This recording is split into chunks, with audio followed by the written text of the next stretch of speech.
Você quer apoiar o nosso canal e nos ajudar a produzir mais conteúdo para você? É simples. Basta você acessar o link da lojinha na descrição sempre que precisar comprar algum produto. Com este simples gesto, você estará nos ajudando muito.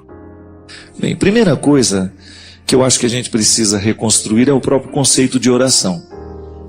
Pode ser que a gente tenha aprendido que rezar é uma postura que a gente assume de vez em quando ao longo do dia, quando eu faço o sinal da cruz, quando eu me coloco diante da palavra, quando eu me coloco diante do Santíssimo, quando eu me coloco lá na igreja, ou quando eu me coloco na solidão do meu quarto. E, claro, tudo isso é modelos de oração, né? E esta oração, ela é fruto de disciplina. A gente tem que desafiar a vontade. Não pode ser fruto apenas da nossa vontade. A oração não pode ser fruto de uma obrigação, mas ela também não pode ser um cabresto solto, né? A gente precisa ter a nossa disciplina de oração, sobretudo no que diz respeito ao estudo da palavra. E o estudo da palavra, a oração a partir da palavra, que a gente chama de Lectio Divina, né, que é um modelo de oração pautado, feito a partir da palavra, ele é absolutamente enriquecedor, porque ao mesmo tempo que você reza, você toma conhecimento da palavra, que é uma carência entre nós católicos. Então, quando você tem a prática de disciplinadamente, todos os dias, qual é o evangelho de hoje? Você tem ali, e isso não depende de vontade, né? Você sabe que você tem aquele compromisso com a palavra. Porque muitas vezes nós confundimos a qualidade da nossa oração com a emoção que ela nos desperta. Às vezes a gente acha que a gente só rezou se ficou emocionado. Isso não é verdade. Oração não é sinônimo de emoção. Pode ser que em muitos momentos da sua vida você vá rezar e você não vai sentir absolutamente nada no seu coração. Mas não significa que você não esteja rezando. É claro que a gente gosta da emoção da oração, mas nem sempre ela vai acontecer. A nossa oração pode também ultrapassar este momento consagrado, digamos assim, esse encontro marcado com Deus. Eu particularmente acredito que a oração é uma forma de ser também. Tenho lá o meu momento com a palavra, tenho a minha oração, a minha devoção, enfim. Aquilo que faz parte da minha afinidade, né, com Deus, daquilo que eu gosto de fazer como disciplina, mas tenho também que cultivar uma atitude interior, que é muito mais que estar de joelhos. Às vezes nós andando no centro de uma cidade, nós podemos estar muito mais ligados em Deus que necessariamente sentado lá fazendo a leitura do Evangelho. E nós precisamos ter a sensibilidade de rezar o dia a dia. Então, hoje aconteceu uma coisa desagradável lá no seu trabalho. Será que aquela não é a verdadeira matéria-prima da sua oração hoje? No momento em que está acontecendo. No momento em que você toma consciência de que aquilo é a matéria-prima da sua conversão. Veja bem, oração está diretamente ligada à conversão, porque uma motiva a outra. À medida que eu me converto, eu quero rezar. À medida que eu rezo, eu quero me converter. Então você descobrir ali, no seu trabalho, na qualidade daquilo que você faz, você descobrir que tudo isso é rezar. Atender bem um paciente que chegou no seu consultório é rezar. Porque você reza na prática, você reza na concretude da vida. Você ensinar bem como professora, uma disciplina ali dentro da sala de aula, faça disso uma oração. Oração é tudo aquilo que é agradável a Deus. O que pode agradar o coração de Deus? Não tenha dúvida, é a nossa conduta. O que pode ser mais bonito diante dos olhos de Deus não é a nossa oração decorada, não é o nosso terço decorado, não é o nosso evangelho decorado, não é a nossa ladainha decorada, a nossa novena decorada, não. O que verdadeiramente toca o coração de Deus e consequentemente toca também o nosso, como transformação que acontece, é a nossa atitude, que está sendo aprimorada pelo poder do que a gente reza. E aí você descobre que orar é o tempo todo. No momento que você trata bem alguém, você está em oração. A sua vida é uma continuidade daquilo que você reza. Nós pedimos, por exemplo, na oração, nós pedimos a Deus que Ele nos dê paciência. Aí você sai da sua oração, você encontra uma pessoa aborrecida, chata, enjoada. Pronto, e aí? É a hora de concretizar o que você pediu. Eu até penso, olha, muito cuidado com o que você pede a Deus, porque Ele faz. Senhor, me dê paciência. Aí está aquele monte de gente enjoada do seu lado e você não sabe o que faz com elas. Aí você pede para que Deus te livre dela. Não, é. Uma hora você pede que quer ter paciência. A gente não vai ter paciência lendo o livro. Não, não é teórico não. Paciência a gente aprende na prática. Então aquela pessoa enjoada, aborrecida, com quem você tem dificuldade, é a continha do seu rosário ali na prática. Cada vez que você pede a proteção do Senhor na sua vida, que você pede a Ele que lhe ajude a crescer na sua caridade, Ele vai lhe dar uma situação concreta para você exercitar a sua caridade. Porque senão, gente, nós vamos ficar teóricos a vida inteira. E Deus não é teórico. Deus é muito concreto na nossa vida. Peça e Ele vai lhe atender. É o que diz a palavra. Mas Ele vai lhe atender dando realidades concretas que vão mexer com você. Não pense que a realidade cairá pronta do céu, não. Rezar é trabalhar a 4 mãos. Deus faz e nós fazemos juntos. Então, se queremos ter paciência e pedimos a Deus que Ele nos dê paciência no momento da nossa oração, você pode ter certeza que na vida prática você vai se confrontar com situações que vão ter que extrair de você a paciência. Senão a sua oração não vai ter efeito.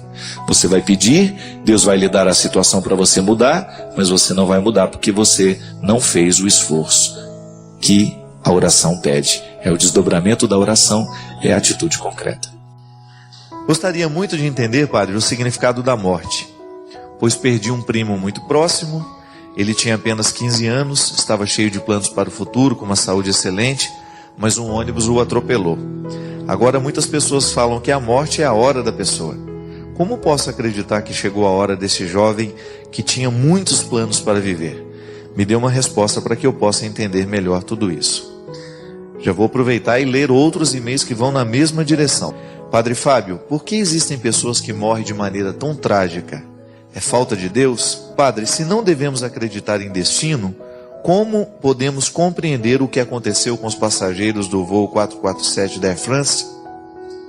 Mas essas 3 pessoas falando a respeito do significado de morrer, né? É interessante, gente, que todas as vezes que nós temos um acidente trágico ou uma morte prematura, a primeira coisa que nos ocorre, né? A primeira coisa que a gente pensa é, será que chegou a hora de morrer dessa pessoa, né? Porque aí muita gente se justifica, porque existe aquela passagem que diz que nem um fio de cabelo da nossa cabeça vai cair sem que haja a permissão dos céus, né? Então a gente acaba compreendendo que o processo da vida e da morte está diretamente ligado a um comando superior, né? Como se Deus estivesse lá arquitetando a vida de todos nós e dizendo, você morre hoje, você morre amanhã. E o Dorani dizia assim, nós não podemos compreender que Deus nos coloca dentro de um destino, porque a ideia de destino, ela nos aprisiona. Deus não inventou o avião. O avião que caiu não foi inventado por Deus. Tudo isso para dizer, né, de maneira muito simples, muito direta, que se nós nos prendemos a essa ideia de que Deus está comandando todas as coisas e que há uma data para começar e uma data para terminar, nós estamos caindo justamente na ideia de destino. O que eu acho mais trágico no conceito de destino, gente? Quando uma pessoa acredita no destino, ela acaba sendo condicionada e ela perde muito a liberdade de mudar esse destino. Se eu já estou destinado a morrer de maneira trágica, então como é que fica a minha responsabilidade diante da minha própria vida? Não é verdade? Quiruga faz uma leitura muito interessante de como o sagrado foi construído ao longo da história. E muitas vezes, nós, quando queremos dar explicações para as realidades trágicas, quando queremos explicá-las a partir desse conceito de vontade de Deus, nós acabamos construindo uma imagem de um Deus que é terrível e que é até contraditória àquilo que Jesus nos revela sobre ele. Como é que eu posso compreender que Deus é amor e que um Deus amoroso seja capaz de derrubar um avião com 228 pessoas? E Quiruga faz uma interpretação bonita, ele diz assim, se eu que sou um homem, marcado pelo limite do pecado, não sou capaz de fazer isso, eu não sou capaz de querer a queda de um avião para matar as pessoas. Imagine Deus, que é a fonte de todo amor. Então ele dizia de maneira muito lúcida, muito pertinente, que muitas vezes na tentativa de explicar as tragédias do mundo, a gente acaba colocando Deus como vilão. É verdade. Onde é que está a participação humana, a responsabilidade humana em tudo o que acontece? Então é muito mais interessante a gente compreender que a vida é um dom que nos foi entregue. Mas esse dom, ele nos foi entregue sem data marcada. Nós vamos morrer por sermos criaturas, é a condição. Toda criatura morre, todo ser vivo um dia morre. Tudo bem, mas nós não precisamos compreender que a morte é um dia determinado. Que Deus não marcou no calendário dele o dia em que nós vamos morrer. Nós vamos morrer de acordo com as escolhas que nós vamos fazer, porque Deus nos dá essa liberdade. Porque senão, se eu acredito que Deus já marcou o dia da minha morte, cadê a minha liberdade de viver bem, de ter mais qualidade de vida? Cadê? Como é que eu posso compreender que Deus determinou o dia que eu vou embora dessa vida? É bonito compreender que Ele me deu o dom e que agora eu administro o dom. Para Ele não importa quando é que eu vou morrer, quando eu vou deixar de morrer, porque para Deus esse tempo não existe, o tempo existe é para mim. Por isso que é tão difícil muitas vezes falar dessas categorias escatológicas, porque falar de escatologia é falar justamente da ausência de tempo e de espaço. Mas eu estou no tempo, eu estou no espaço. Tudo bem, esse menino foi filho durante 15 anos desta mãe, mas para Deus o que são 15 anos? Então o que a gente pode compreender é que a vida humana, ela é um dom de Deus, mas ela é também administração humana o tempo todo. Eu já falei isso aqui. Eu acredito na providência divina, mas eu olho para os dois lados da rua antes de atravessá-la. Significa que eu cuido do dom que Deus me deu. Essa tragédia desse avião, é claro que todos nós nos perguntamos, mas definitivamente eu não coloco a visão, a leitura que eu faço desse acontecimento, definitivamente não é como uma vontade de Deus não, minha gente. O Deus que Jesus nos revelou não derruba aviões não. Deus dá a vida o tempo todo. E tem até aquela velha história, mas digamos que então é um castigo para que... Não, pelo amor de Deus, nós já não estamos mais sob a égide do medo, sob a égide do castigo. O Novo Testamento nos liberta de tudo isso. Essa é a grande diferença do Antigo Testamento para o Novo. No Antigo Testamento você tem uma visão de um Deus vingador, de um Deus tribal, de um Deus guerreiro, mas o Novo Testamento reconstrói toda essa imagem.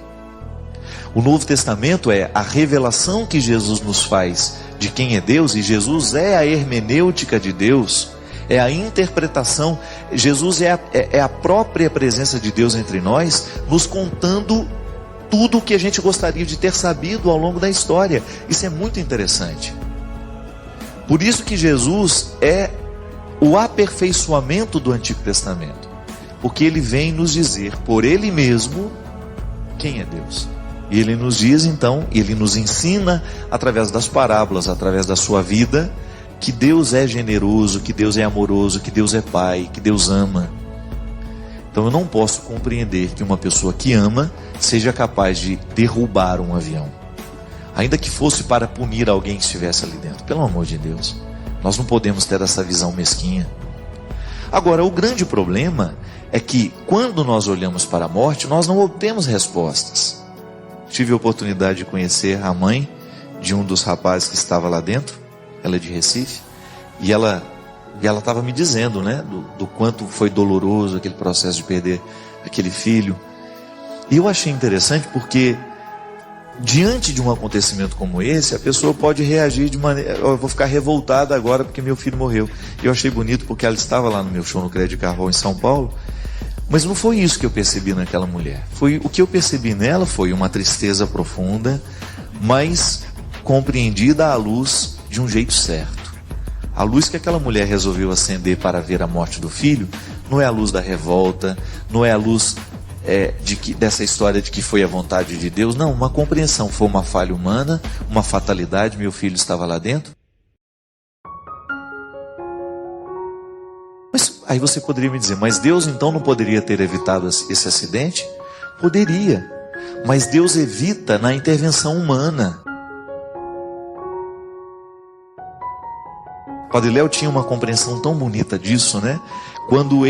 Quantas vezes eu escutei o Léo pregar sobre isso? Deus faz à medida que nós fazemos por Ele. A minha irmã morreu, estava lá dentro de um ônibus, viajando de Belo Horizonte para Recife. Quando estava chegando em Recife, o ônibus tombou. Um objeto pontiagudo, metálico, pesado, que estava sendo transportado no bagageiro ali, de passageiros, dentro do ônibus, caiu em cima dela e perfurou o peito da minha irmã. Morreu na hora. Alguém poderia dizer, sim, mas por que a sua irmã morreu? Foi a hora dela? Não. Foi um motorista que infelizmente negligenciou uma regra que em bagageiros ali de passageiros não se carrega objetos pesados. Essas malas pesadas que a gente vê as pessoas colocando, que é irresponsável. Porque qualquer acidente, qualquer movimento, às vezes você está vendo, um ônibus está em movimento, de repente cai aquele monte de coisa, certo? Isso e aquilo são coisas que podem cortar, machucar as pessoas que estão viajando. Isso é irresponsabilidade. Então Deus age no momento que nós colocamos as coisas certas no lugar certo. Deus vai agir na nossa vida e vai ter a oportunidade de mudar o percurso dos fatos quando a nossa consciência se ilumina para aquilo que é certo. Gente, nós não podemos negligenciar que a ação humana, ela é divina também nesse sentido. Se eu passo e vejo uma pessoa morrendo de fome na rua, e eu só olho e falo, oh meu Deus, tenha misericórdia dessa pessoa, mas não faço nada por ela, Deus não pode matar a fome dela concretamente como eu posso. E é disso que o Queiruga fala. Ele diz que quando nós não agimos, quando nós não fazemos, quando nós não tomamos a iniciativa, Deus perde a oportunidade de fazer. E ele tem razão. Ele tem toda a razão quando ele nos diz que a salvação do outro passa também pela minha responsabilidade. Eu sou como Deus em pequenas medidas. E eu faço esta ação de Deus acontecer na vida mediante o meu trabalho. A minha ação, ela atualiza a presença de Deus no mundo. Agora, se a gente quiser justificar todas as tragédias humanas como sendo vontade de Deus, chegou a hora, a gente não pode fazer nada, então a gente vai realmente cruzar os braços. Eu particularmente fico muito incomodado, porque geralmente existem algumas pessoas que vivem uma espiritualidade tão desencarnada, que tudo aquilo que elas fazem de bom foi Deus que fez. Tudo aquilo que elas fazem de ruim foi o diabo que fez. Então o que ela fez nessa história? Então a gente precisa compreender que o bem que a gente faz tem origem em Deus. Não há absolutamente nada do que eu faça de bom que não tenha sido me entregue por Deus. É a frase de Santo Agostinho. Ele me amou para que depois eu tivesse amor com que amar. Então eu recebo de Deus essa capacidade de amar. É graça de Deus que antecede qualquer ação humana. Mas depois, quando eu estou mobilizado por essa graça, eu ajo. Então eu realizo o bem. Então é Deus realizando através de mim. O mal a mesma coisa. Eu tomo partido do mal. No momento em que eu olho a bagagem, falo, não tem problema não, ninguém vai perceber. Deixa ali. E eu começo a expor a vida da pessoa que está ali do lado em risco. Ou quando eu começo a conduzir o meu veículo numa velocidade que não é permitida, quando eu não coloco o cinto de segurança, quando eu realizo ações que são muitas vezes irresponsáveis, quando eu não meço as consequências, então eu estou dando oportunidade para que as coisas ruins aconteçam. Como tantas pessoas que você assiste aí na televisão, que estão embriagadas, dirigindo seus automóveis, atropelando as pessoas, matando as pessoas. O que eu vou dizer à mãe de um rapaz que foi atropelado por um rapaz alcoolizado? Que Deus quis aquela morte? Não. Não vou dizer isso nunca. Porque para justificar uma tragédia humana, para entender uma tragédia humana e dar resposta a uma tragédia humana, eu faço propaganda negativa contra Deus. Isso aumenta o ateísmo no mundo. Ninguém vai se prostrar de joelhos diante de um Deus que derruba aviões. E os familiares dessas 228 pessoas? Como é que elas ficam diante de Deus se elas tiverem que acreditar que foi Deus que derrubou esse avião? Muito melhor pensar, gente, é muito mais maduro pensar que infelizmente o acidente aconteceu e que agora Deus está do nosso lado para que a gente possa recomeçar a nossa vida, nos dando sustento para isso. O Rubem Alves diz de maneira tão bonita, né? Que um texto dele, que outro dia eu vi um trechinho, ele fala assim: o que me fascina em Deus é isso, eu saber que Deus sofre comigo, por isso nós somos apaixonados uns pelos outros. Quando a gente sabe que Deus é capaz de chorar a nossa desgraça com a gente. Assim como um pai gostaria de ter evitado o acidente do filho, mas não pôde por quê? O pai não podia entrar no coração do filho e viver por ele. O pai orienta: meu filho, não corra. Meu filho, não faça. Esse é o papel do pai na vida do filho. Mas ele não tem como tomar o volante e dirigir por ele. A mesma coisa Deus. Ele nos diz a palavra, Ele nos orienta, Ele nos pede. Agora, na hora que a gente vai viver, se a gente faz errado, depois seria muito imaturo a gente colocar a culpa nele. Quando um filho morre no trânsito, a culpa não é do pai. Porque o pai certamente orientou e disse e pediu. Agora, se ele não acatou o que o pai pediu e fez tudo errado, nós já não temos mais como mudar essa história. Então, está vendo que existe um limite para a ação de Deus? O limite da ação de Deus está justamente no momento em que o que é humano se recusa a fazer o que Deus inspirou. E toda vez que nós negligenciamos esta dimensão divina da vida, a nossa vida fica trágica. Às vezes a gente tem muita ânsia por novidade, cuidado. Às vezes Deus vai nos falar naquilo que já foi dito há muito tempo. Às vezes nós temos muita ânsia de novidade, nós queremos sempre uma coisa nova, e nós nos esquecemos que às vezes Deus nos fala nas raízes, naquilo que já está ancorado há muito tempo na nossa vida, naquela palavra que nós recebemos do padre que nos atendeu na primeira confissão lá na nossa infância, ou naquela pregação que foi inicial no nosso processo de conversão. Nós precisamos voltar a essas origens. Revolucionar, você sabe que revolucionar é justamente você retornar aos inícios, não é fazer uma coisa nova, é você retomar aquilo que era original, inicial. Isso é revolucionário. É quando você é capaz de recrutar tudo que já é antigo dentro de você e permitir que esse antigo continue lhe comunicando. Porque às vezes isso é até muito cruel, né? Às vezes uma pessoa, por exemplo, que já me acompanha há 10, 15 anos, fica querendo novidade o tempo todo. Eu entendo que essa possa ser a expectativa. Mas chega um momento que as novidades acabam. Qual é a palavra que já mudou a nossa vida? Qual foi a frase que mudou a nossa vida? Ou que iniciou, desencadeou um processo de mudança? É ali que Deus mora. É ali que Deus reside. Eu já ouvi tantas coisas novas, mas o que continua gestando o meu dia a dia é o antigo. É aquilo que eu ouvi do Padre Léo tantas vezes na minha vida, quando eu tive a oportunidade de conviver com aquele homem, quando eu tive a oportunidade de dividir os meus dias com ele. Quantas vezes eu me pego renovando a minha vida a partir de conselhos do Padre Joãozinho. O Padre Joãozinho sempre foi uma pessoa muito amiga, muito próxima a mim. Muito embora eu não more com ele hoje, ele continua dentro de mim através de todos os conselhos que dele eu ouvi.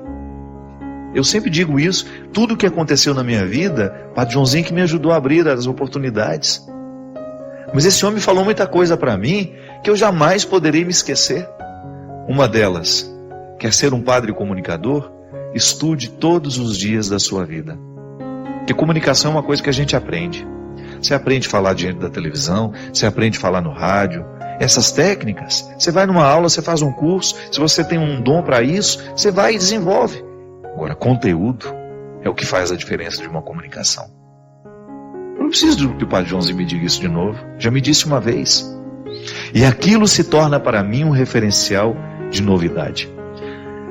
Quando às vezes eu fico lá na preguiça do meu dia, com preguiça de abrir um livro, de retomar um pouco da teologia que eu estudei, sempre me recordo. Eu tenho um compromisso com o meu povo. O povo merece um padre qualificado. Da mesma maneira como os padres que agora me assistem. Eu tenho graças a Deus, uma oportunidade de comunicar a muitos sacerdotes, a muitos pastores também que nos acompanham. A nossa missão é assim. Se a gente não investe no nosso conhecimento, o povo fica no prejuízo. Que às vezes a oportunidade que aquela pessoa tem de crescer passa por mim, passa por você. Mas o antigo continua tendo seu valor. Eu fico muito feliz de estar aqui hoje, de uma maneira nova, mas sempre antigo. Tudo aquilo dentro do meu coração que está devidamente enraizado no essencial. Para mim, essa é a palavra mesmo que tem gestado os meus dias. É a calma. Tanta coisa, você não faz ideia do tanto de coisa que na minha vida saiu do eixo, desde o ano passado. Desde o final de dezembro, início de janeiro, fevereiro, março, uma coisa atrás da outra. E coisas graves, sérias mesmo, que me fragilizaram muito como pessoa.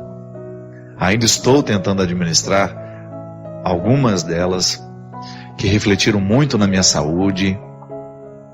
Estou no meio, na verdade começo hoje um tratamento novo. Tive a graça de encontrar um médico que me olhou na totalidade, que me viu a partir de exames muito bem feitos, né, laboratoriais, lá do meu povo querido de Petrópolis, uma terra que eu amo muito, e descobri uma série de irregularidades que são naturais de uma vida estressante, que a gente sabe que é. O problema de todos nós, não sou eu só que tenho uma vida estressante, você também tem, tenho certeza. Mas a gente precisa cuidar da gente, a gente precisa fazer a gente precisa se olhar com carinho e com calma. Às vezes a gente se olha com pressa demais. E eu achei muito interessante porque quando o médico ele olhava os meus exames, ele olhava com muita calma.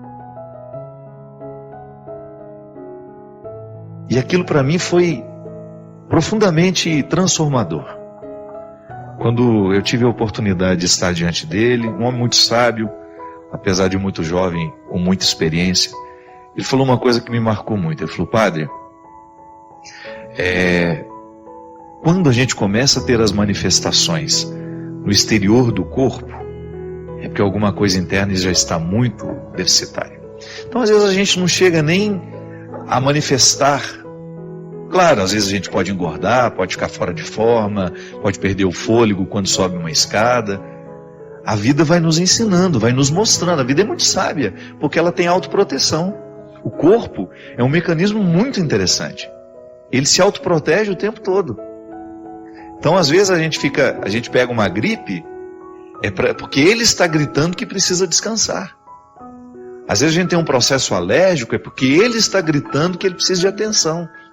Então, naquele momento em que ele olhava os meus exames, ele falava disso para mim. O nosso estilo de vida pode nos matar, como também pode nos salvar na hora certa. Então, se o senhor está aqui hoje, diante de mim, querendo a minha ajuda, eu me disponho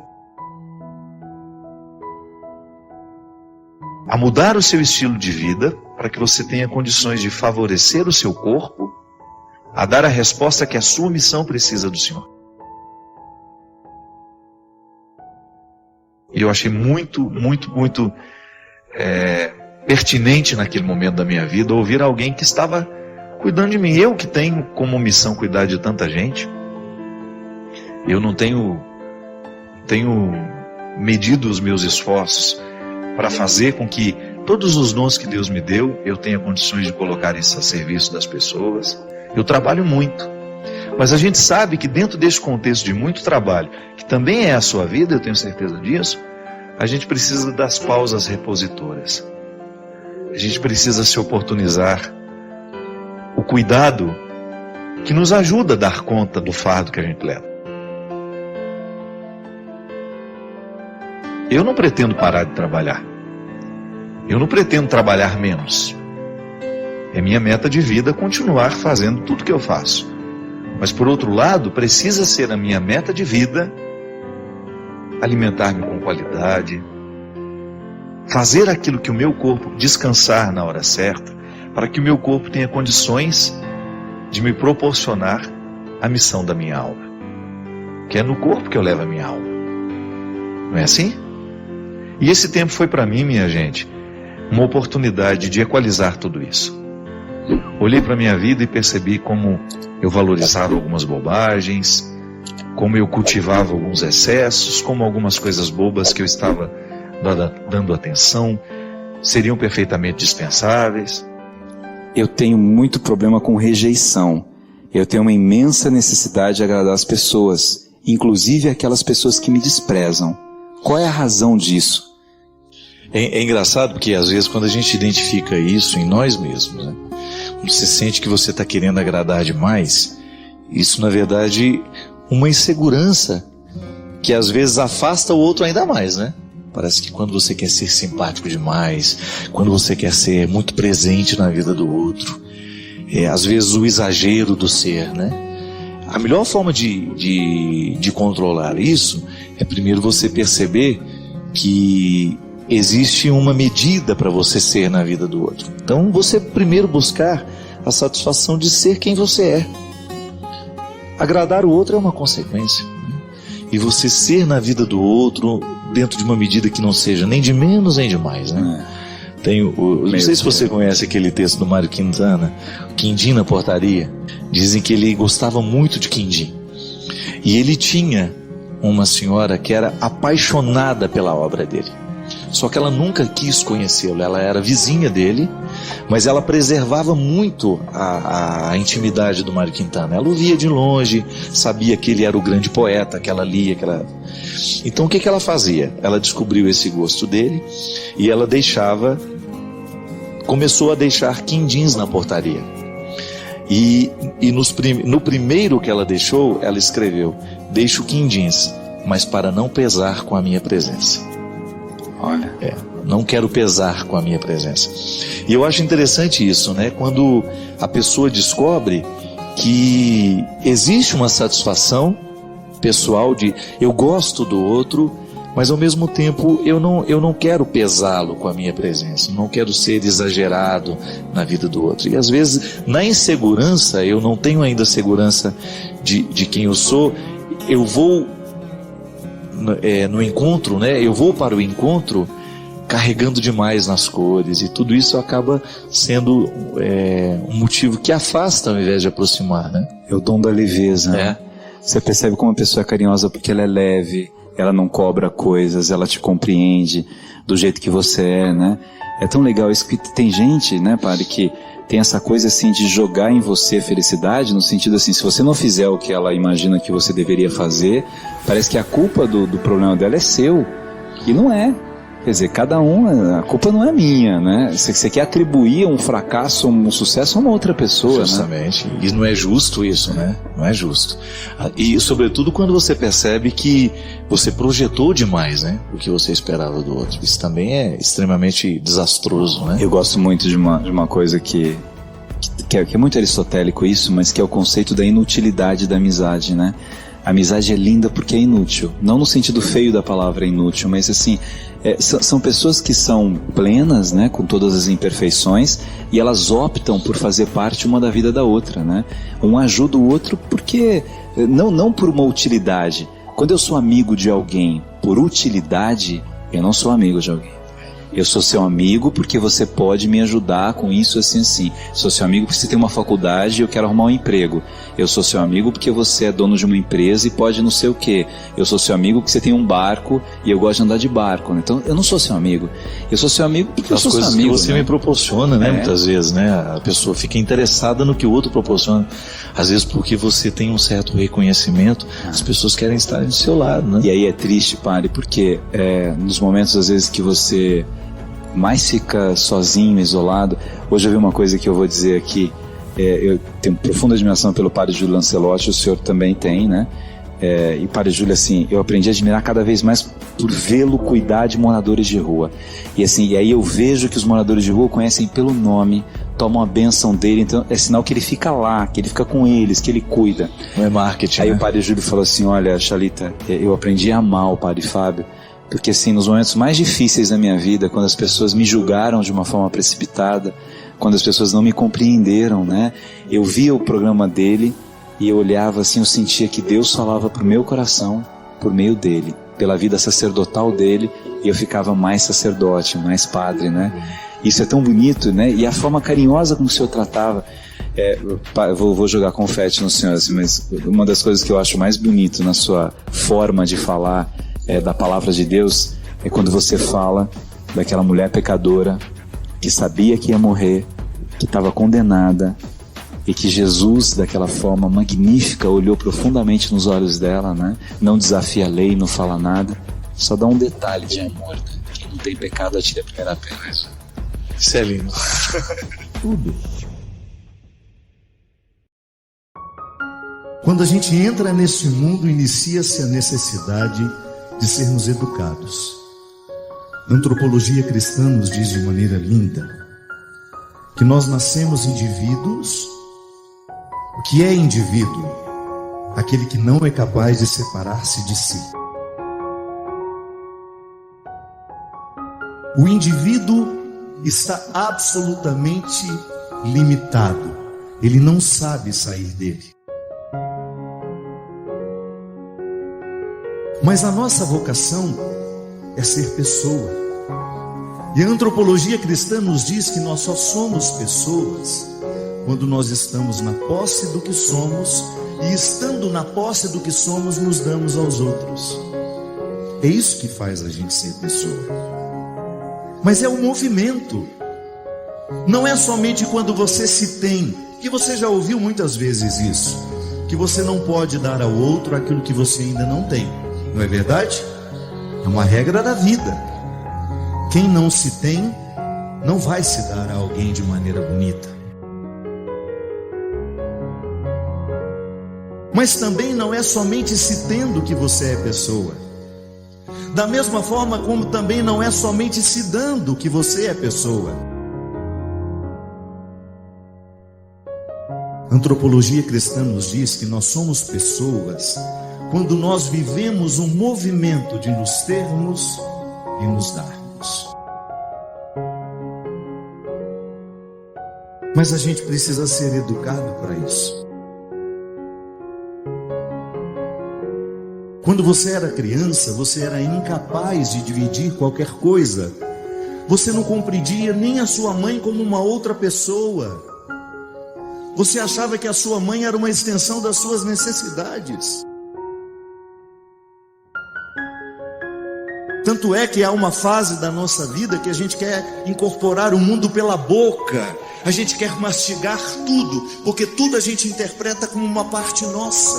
Você nunca considera que aquela mordida pode doer na sua mãe.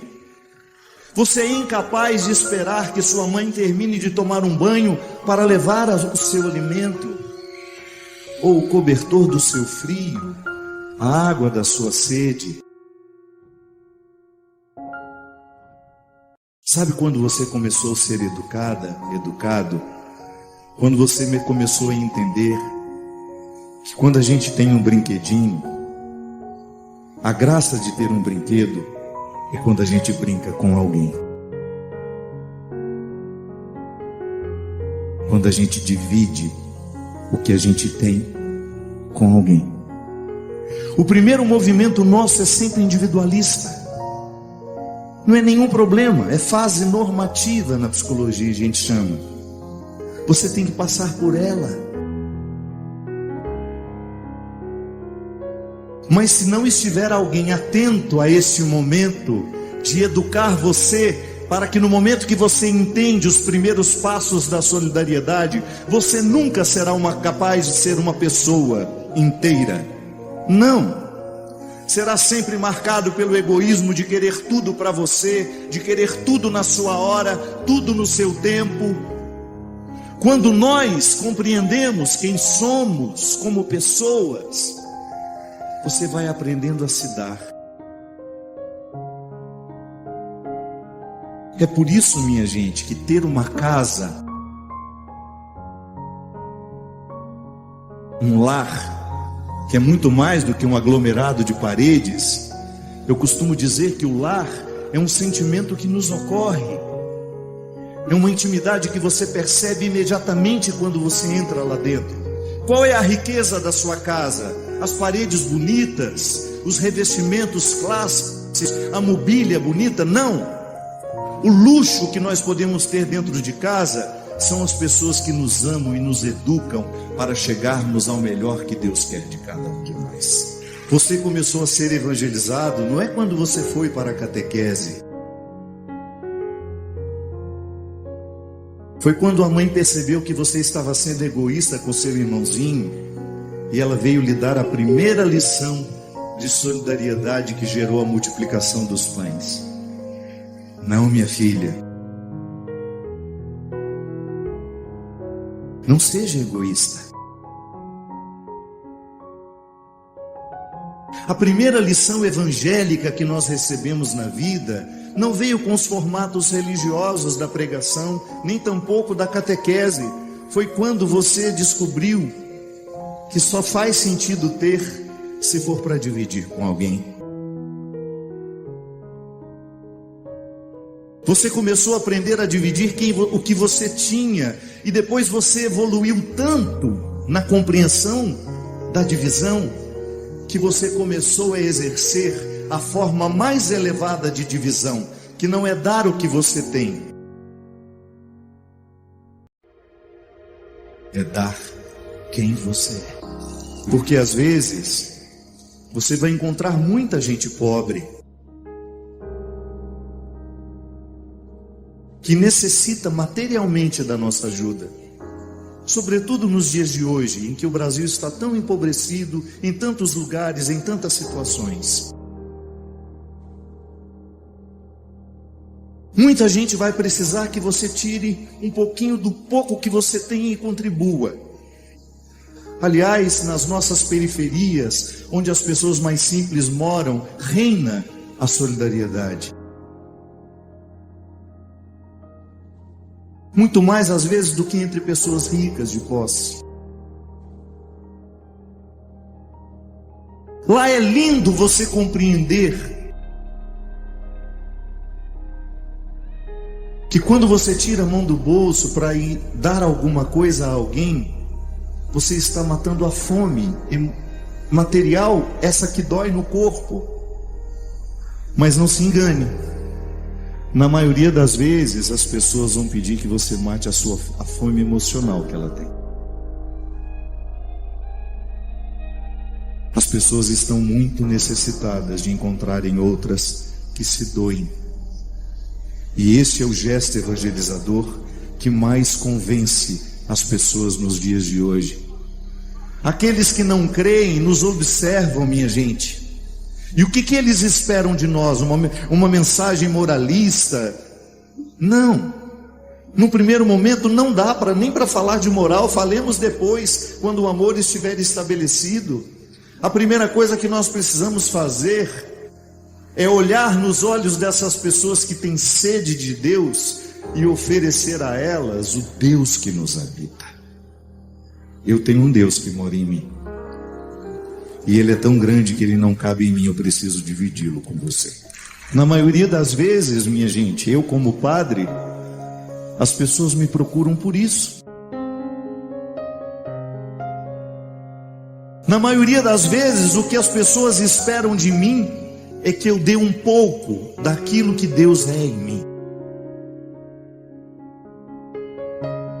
Me ofereça o Deus que está em você.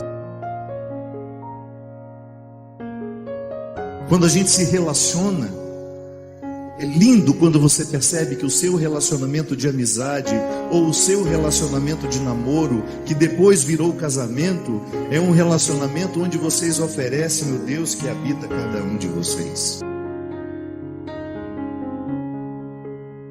Aí nós somos pessoas inteiras, porque é o Cristo reunindo as nossas partes, ajudando-nos na evolução.